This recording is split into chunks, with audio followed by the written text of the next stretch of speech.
টানা কয়েকদিনের ভারী বর্ষণে কক্সবাজারে বন্যা পরিস্থিতির উন্নতি হলেও দুর্ভোগ এখনো কাটেনি। জেলার বিভিন্ন ইউনিয়নে পানিবন্দী রয়েছেন ১.৫ লাখের বেশি মানুষ, অথচ তাদের জন্য সরকারি বরাদ্দ এসেছে মাত্র ৩০ লাখ টাকা। আশ্রয়কেন্দ্র প্রস্তুত থাকলেও অধিকাংশই ফাঁকা।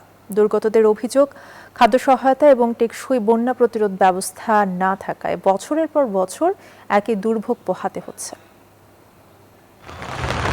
রবিবার থেকে শুরু হওয়া টানা ভারী বর্ষণে কক্সবাজারের বিস্তীর্ণ জনপদ তলিয়ে যায় বন্যার পানিতে। পাহাড়ি ঢল আর টানা বৃষ্টিতে একের পর এক ইউনিয়ন প্লাবিত হয়েছে। কোথাও ঘরের ভেতরে কোমর সমান পানি, কোথাও সড়ক যোগাযোগ বিচ্ছিন্ন। অনেক পরিবার এখনো ঘর ছাড়তে পারেনি। বন্যায় পানিবন্দী হয়ে পড়েছেন ১.৫ লাখেরও বেশি মানুষ।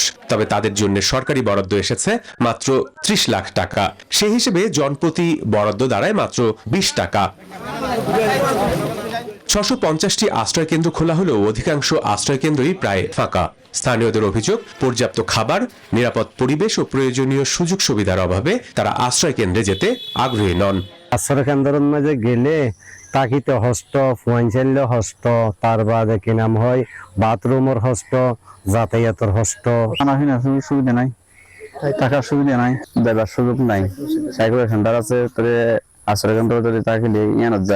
দুর্গতদের অভিযোগ, সময় মতো বাঁধ সংস্কার ও মেরামত না করায় একই দুর্ভোগ বছরের পর বছর পোহাতে হচ্ছে তাদের।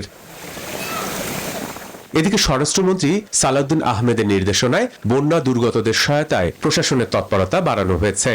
আমরা বেড়িবাঁধটা সংস্কার করে তারপরে আমরা দেন বন্যা দুর্গতদের কাছে আমরা পৌঁছাবো ইনশাআল্লাহ। সমুদ্র বন্দর থেকে ৩ নম্বর স্থানীয় সতর্ক সংকেত প্রত্যাহার করা হলেও আগামী আরও একদিন ভারী থেকে অতি ভারী বৃষ্টির সম্ভাবনার কথা জানিয়েছে আবহাওয়া অফিস। ফলে পাহাড় ধস, জলাবদ্ধতা এবং নতুন করে প্লাবনের আশঙ্কা এখনো পুরোপুরি কাটেনি। Desk report, news 24।